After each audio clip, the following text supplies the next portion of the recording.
had to go swimming an extra time this week for reasons that, we just demonstrated once again. There's a little bit of stress in this particular time of life. And since the spring, I have swum usually once a week. This week, which had a whole lot more sorrow and conflict and upset and challenge than I was expecting at the beginning of the week, I decided needed a second swimming session. Now, though I have a natural breaststroke, I am not a strong swimmer. In fact, I think I didn't even make it through advanced beginning and formal swimming lessons as a kid. And I've been trying, when I get a lane to myself, to try to figure out, how to swim a backstroke without actually injuring other people around me. I'm pretty flummoxed about the whole thing about kicking from the hips. Hips do not kick, knees kick, ankles can kick, not hips. Anyway, I'm still trying. But the point is, it's a break, it's an exercise, it's a way that I find to breathe. And this week, I needed to just breathe. Jon Kabat-Zinn was an innovator, one of the first to insist that meditation and mindfulness could be of use in medical settings, and many of us know that now, and know his work, which began at the University of Massachusetts in their medical center and spread across the nation and across the world. And yet he says that there has never been a time in which we all need to learn a little bit about mindfulness. Never a time like this time. Just a year ago, almost exactly to the day, he did a live stream session to invite people into the very simple practices of mindfulness which he cultivates. And 21,500 people joined him in that session. He was overwhelmed. He did say at the beginning, I'm not going to try to look at the faces of 21,500 people on Zoom. I'm just not going to do it. But then he said that he thinks that mindfulness, which he defines as paying attention in the moment, on purpose and non-judgmentally, is pretty basic. That's it. Paying attention in the moment, on purpose, non-judgmentally.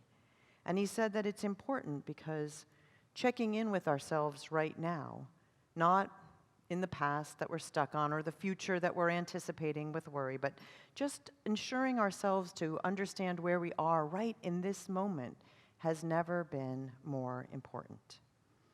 He notes that the trend in this nation and in this world has been towards the stressful even before the COVID-19 pandemic. And the tools that we used in those times to interrupt the cycles of anxiety, say a year ago, are still very valid tools. So breathing this morning is a metaphor which can mean for some of us taking an actual breath, taking a moment and taking an actual breath, or it can also mean doing something else that calls us back into awareness about the present moment. Perhaps tapping on our knees as we did during the meditation time, or dancing as some did with some great glory last night here on campus, or petting a beloved animal, or simply getting up a little bit early to gaze at the morning stars, which have been absolutely beautiful, I can tell you, this week. Just being present. It's very important. Because breath can be a gateway away from that state, the bombardment of our worries that are all around us right now. When our to-do list is longer than the length of the pool, it's important to take that moment and go for the swim. It's important. We just need to breathe. This was a week in which, in addition to other news, we also learned that 23 new species were added to the extinction list, which to this date, since 1955, had only had 21 species on it total, which tells us about the pace of change in our world. We continue to grapple with the complex truths of our times, that this is not last fall, but it's not the fall before it either. And we're definitely not post-pandemic, as those very large numbers that we were exposed to this week remind us. It's a time in which we need to breathe, because in breathing, we remember that we're connected to air, to the other life forms around us, that we are, in fact, not alone. That it is not our sole task to take on all of this by ourselves, but simply to be part of the change, part of the solution.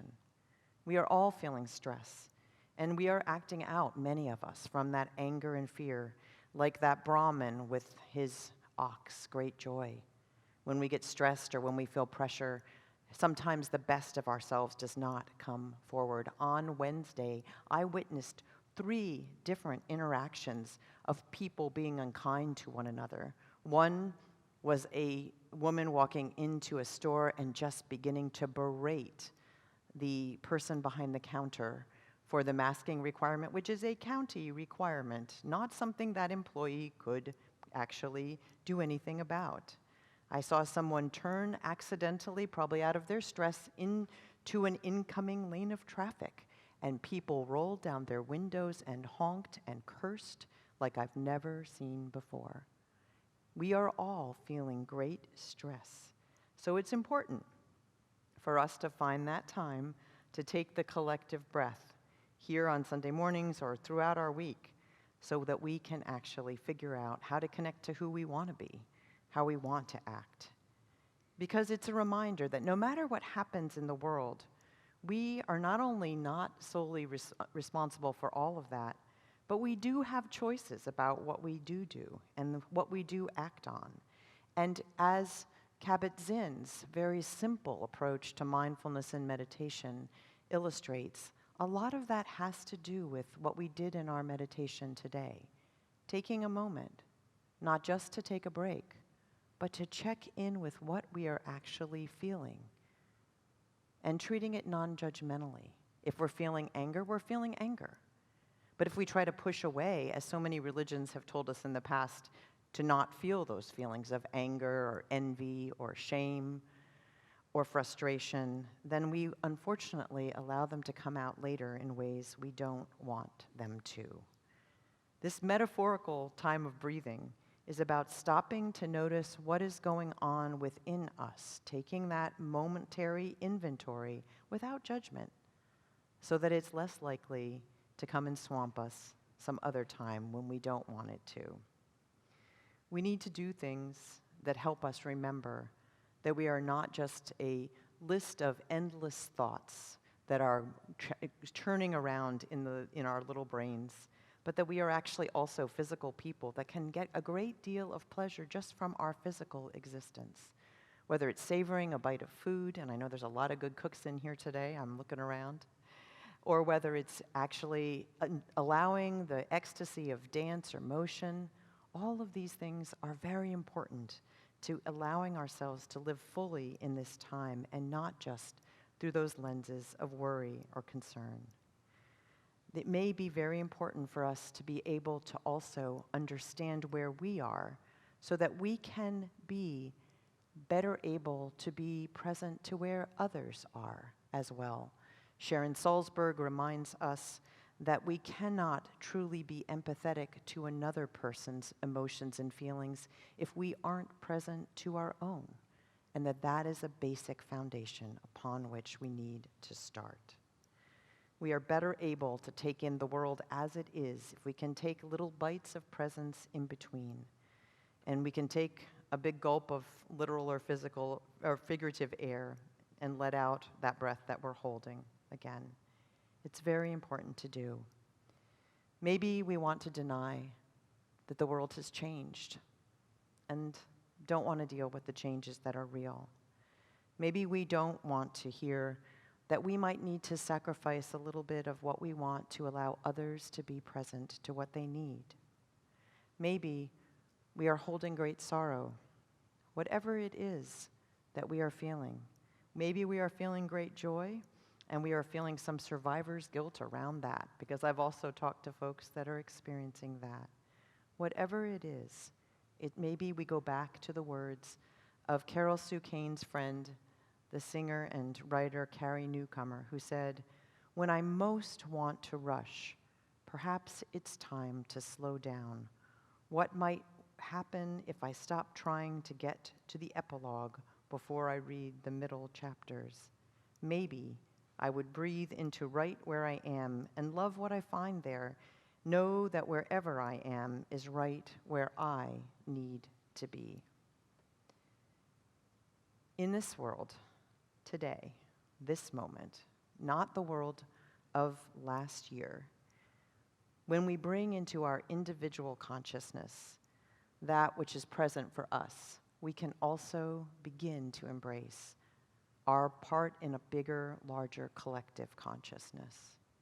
Breathing is something we want everyone to be able to do freely and for as long as is naturally possible. Sharon Salzberg reminds us that opening ourselves to our own truths allows us to be open to the truths of others. And Lama Rod Owens writes, as I practice mindfulness sometime each day, it becomes a practice of being in my body, knowing my body, moving with my body as it moves through the world.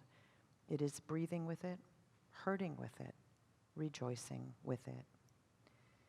If we can each take that time for the literal or figurative breath and make space in our days to check in with ourselves and know how we are doing in this time, we may actually realize that we have gained some wisdom over these last couple years.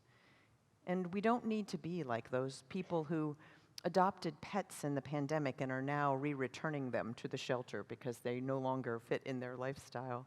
We can actually take up these new wisdoms that we have, and we can grow into them and integrate them into this world as we are today. It's important for us to continue to learn from what we have learned in this time, because the times that we're in today make it also important. I'm coming to believe that I may never learn to kick from the hip. I'm sure several of you will try to edify me later, which I'll appreciate, but it's still as valuable as it was this time last year to take the time in the water and to just be in that water and to feel myself as a floating object in water and to be there with the joy of the bubbles around me and to simply be and breathe. When I come onto campus these days, I continue a practice I started in the pandemic when I was so sad about people not being here, which was to look at the redwoods at the edge on the Chapel Grove and to allow myself to come into mindfulness at the sight of those giant trees. I continue that practice.